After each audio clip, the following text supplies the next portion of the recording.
Bismillahirrahmanirrahim. Assalamualaikum warahmatullahi wabarakatuh.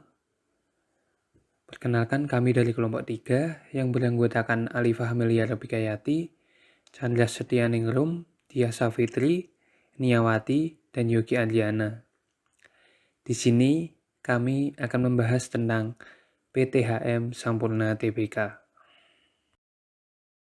Profil perusahaan. Visi dari perusahaan terkandung dalam falsafah 3 tangan. Falsafah tersebut mengambil gambaran mengenai lingkungan usaha dan peranan Sampurna di dalamnya, masing-masing dari ketiga tangan yang mewakili perokok dewasa, karyawan dan mitra bisnis, serta masyarakat luas, yang merupakan pihak harus dirangkul oleh Sampurna untuk meraih visi menjadi perusahaan paling terkemuka di Indonesia. Lalu misi perusahaan. Yang pertama, memproduksi rokok berkualitas tinggi dengan harga yang wajar bagi perokok dewasa. Yang kedua, memberikan kompensasi dan lingkungan kerja yang baik kepada karyawan dan membina hubungan baik dengan mitra usaha. Yang ketiga, memberikan sumbangsih kepada masyarakat yang luas. Selanjutnya, tujuan perusahaan. Tujuan PTHM Sampurna Tbk adalah menjadi perusahaan yang bertanggung jawab secara sosial di tingkat lokal maupun global. Lalu, sejarah perusahaan. Pada tahun 1913, Lim Xing Ti dan istrinya Sim Ching Nyo, imigran Tionghoa dari Fujian, Tiongkok, memulai kegiatan produksi rokok secara komersial sebagai industri rumah tangga pada tahun 1930. Industri ini diresmikan secara resmi dengan nama NVBM Handel Matchchapji Sampurna. Perusahaan ini meraih kesuksesan dengan merek Jisamsu pada tahun 1930-an, hingga kedatangan Jepang pada tahun 1942 yang memporak-porandakan bisnis tersebut. Setelah masa tersebut, putra Lim, Aga Sampurna, mengambil alih kepemimpinan dan membangkitkan kembali perusahaan tersebut dengan manajemen yang lebih modern. Nama perusahaan juga berubah seperti namanya yang sekarang ini. Selain itu, melihat kepopuleran rokok cengkeh di Indonesia, dia memutuskan untuk hanya memproduksi rokok kretek saja. PTHM Sampurna Tbk resmi didirikan pada tanggal 19 Oktober 1963 dengan nama PT Perusahaan Dagang dan Industri Panamas. Pada tahun 1989, PT Panamas menubah namanya menjadi PT Hanjaya Mandala Sampurna atau HM Sampurna. Generasi berikutnya. Putra Sampurna adalah generasi yang membawa HM Sampurna melangkah lebih jauh dengan terobosan-terobosan yang dilakukannya, seperti perkenalan rokok bernikotin rendah dan perluasan bisnis melalui kepemilikan di perusahaan supermarket Alfa, dan untuk suatu saat dalam bidang perbankan. Pada tahun 2000, putra-putra Michael masuk ke jajaran direksi dan menjabat sebagai CEO. Pada Mei 2005, perusahaan ini kemudian diakuisisi oleh Philip Morris International. Straight. Yang pertama yaitu kualitas bahan baku. Kualitas bahan baku dari rokok Sampurna sudah terpercaya. Kualitas bahan baku ini menjadi andalan untuk bersaing PT HM Sampurna Tbk dengan perusahaan rokok besar seperti Gudang Garam, Jarum, Bentul Prima, dan Bismillah. Yang kedua yaitu kredibilitas perusahaan. PT HM Sampurna Tbk yang telah berdiri hampir 100 tahun pasti memiliki kredibilitas perusahaan yang baik. Kredibilitas dari perusahaan Sampurna ini yang menjadi dasar terbentuknya kepercayaan sehingga bisnisnya dapat bertahan dan bersaing sampai saat ini. Yang ketiga yaitu budaya perusahaan. Budaya perusahaan yang hidup di dalam perusahaan PT HM Sampurna Tbk yang dibentuk oleh pendirinya yang merupakan etnis Cina seperti keras kepala, disiplin, komunikasi yang terjaga antara pimpinan dengan karyawan sehingga menjadikan seluruh aktivitas dalam perusahaan menjadi efektif dan efisien. Dengan adanya budaya perusahaan yang baik, maka perusahaan akan mampu bertahan dan berkembang. Yang keempat yaitu nilai kapital yang besar. PT HM Sampurna Tbk setelah diakuisisi oleh Philip Morris memiliki kapital yang cukup besar. Dengan tersedianya modal dan dana yang besar, maka memudahkan perusahaan ini untuk menjalankan strategi pemasaran dan kegiatan operasional perusahaan. Weakness 1, yaitu harga yang cukup mahal. Harga yang cukup mahal dari produk Sampurna menjadikan kelemahan Sampurna yang terlihat di mata kompetitor. Harga yang cukup mahal ini berskala dari biaya promosi yang besar dan bahan baku yang mahal. Yang kedua yaitu kurang diminatinya produk rokok sigaret kretek milk di internasional. Para perokok luar negeri yang terbiasa dengan rokok putih dengan kehadiran rokok kretek milk tidak mampu menggeser kedudukan rokok putih tersebut karena rokok putih sudah memiliki rasa tersendiri bagi para konsumennya. Yang ketiga yaitu kalahnya pangsa pasar sigaret kretek milk filter dari para pesaing. Jisamsu Filter, salah satu produk PT HM Sampurna Tbk yang memiliki tembakau dan cengkeh berkualitas yang tidak kalah dari para pesaingnya. Namun, harganya yang mahal tidak mampu menggeser kedudukan gudang garam internasional dan minimnya distribusi promosi membuat semakin memperkokoh posisi gudang garam internasional.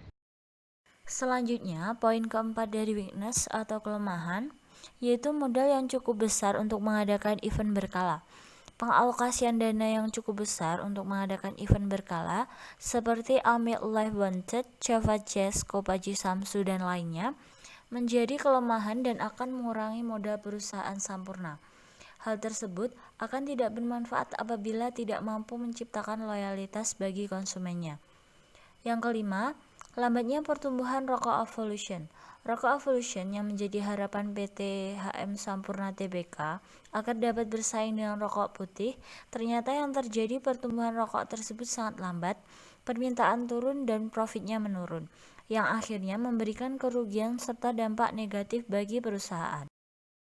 Opportunity atau kesempatan. Poin yang pertama, yaitu masuknya perusahaan Philip Morris sebagai mitra bisnis dari Sampurna Tbk. Masuknya perusahaan Philip Morris yang merupakan perusahaan rokok besar dunia tentu memudahkan dan membantu PT HM Sampurna Tbk untuk melakukan ekspansi bisnisnya ke seluruh dunia melalui bantuan perusahaan Philip Morris. Yang kedua, yaitu tren pasar positif untuk rokok low tar low nikotin atau LTLN di Indonesia. Tingginya kesadaran kesehatan masyarakat dan gaya hidup yang menganggap rokok low tar low nikotin lebih keren memungkinkan perubahan tren pada industri rokok. Selain itu, dengan meningkatnya jumlah generasi muda yang merokok, maka banyak strategi yang diluncurkan oleh produsen LTLN untuk menarik minat generasi muda tersebut. Karena anak muda yang merokok low tar low nikotin saat ini tidak bisa berpindah ke merek lain karena sudah candu dengan rasa yang diberikan oleh produk rokok tersebut.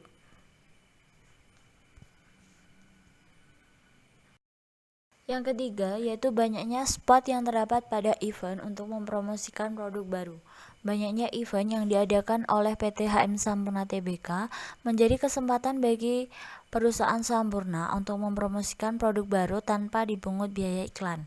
Dengan banyaknya event yang akan meningkatkan brand awareness yang dimiliki perusahaan, sehingga memudahkan produk itu dikenal dan diingat oleh customer dan masyarakat umumnya. Yang keempat, kemungkinan produk baru.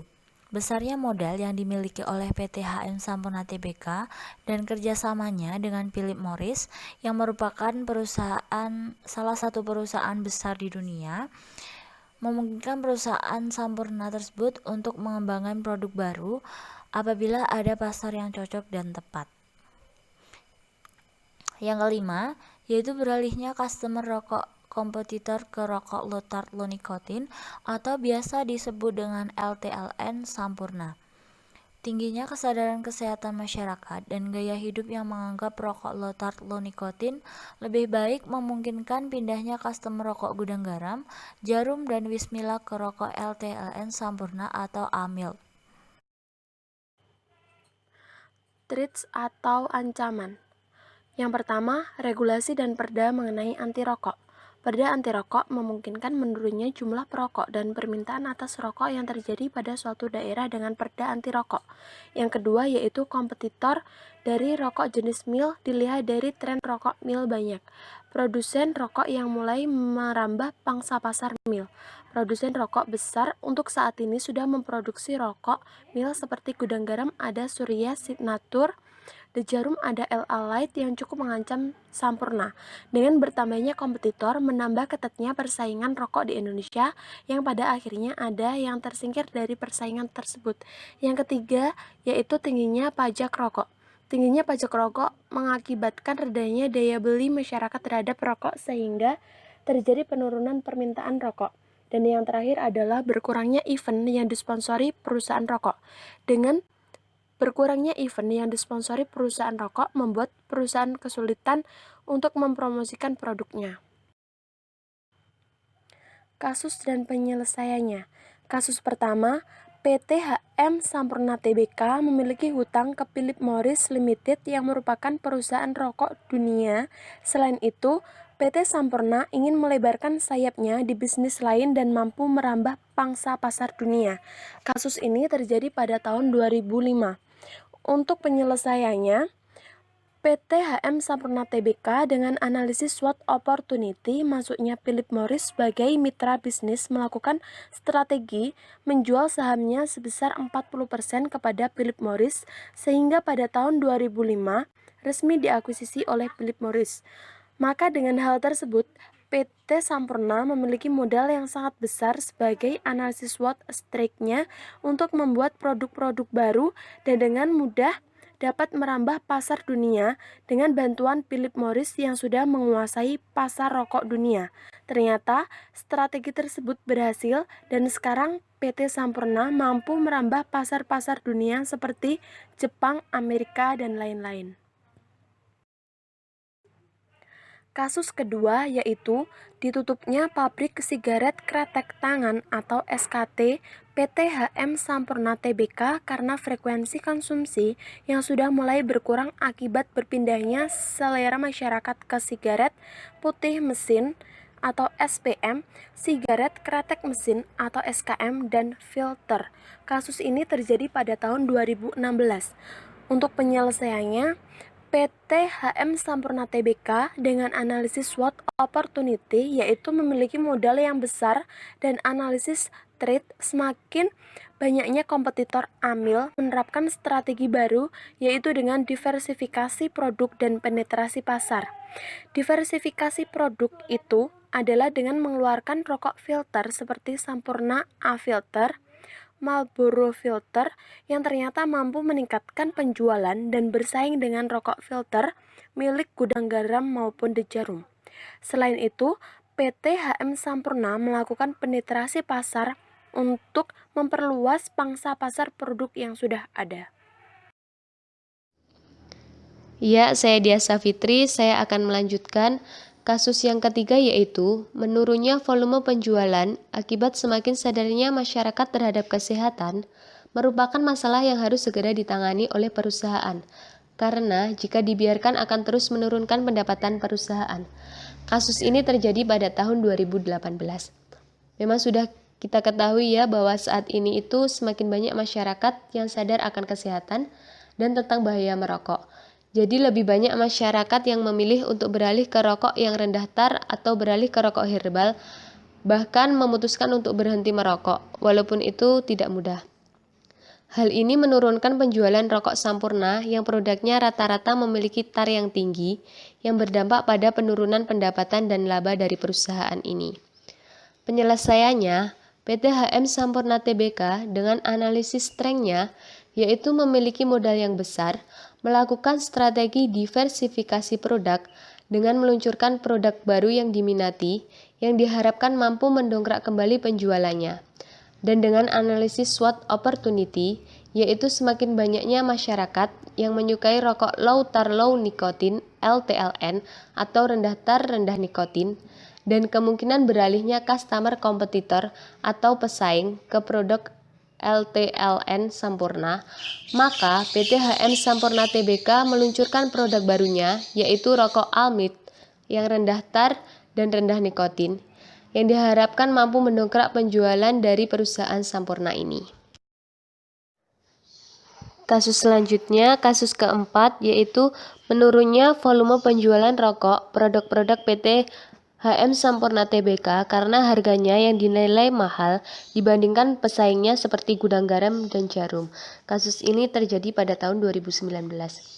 Sudah kita ketahui ya bahwa memang produk-produk dari rokok Sampurna itu harganya lebih mahal dibandingkan rokok-rokok lain seperti produknya Gudang Garam, ada 76, Jarum, Wismilak. Jadi masyarakat ekonomi menengah ke bawah itu beralih atau cenderung menyukai produk-produk yang harganya lebih murah.